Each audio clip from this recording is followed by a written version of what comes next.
Housewife ka lang? Oo, housewife lang ako gaya ng sabi nyo. Laging walang pera pero batak sa trabaho. 24 hours ang trabaho pero walang sweldo. Minsan pa walang tulog kapag may sakit ang anak ko. Minsan di nakakabili ng bago. Minsan di nabibili ang gusto. Sa trabaho namin paulit-ulit pero tunay na nakakapagod. Kahit mahirap, malaking bagay sa amin ang pasasalamat. Na-appreciate ang aming pagsisikap.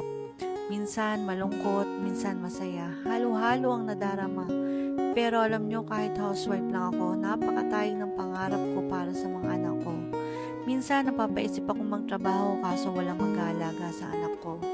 Gusto kong makatulong sa gastusin, kaya lang ako ay may batang alagain. Kaya sa ngayon talagang may tutulong ko.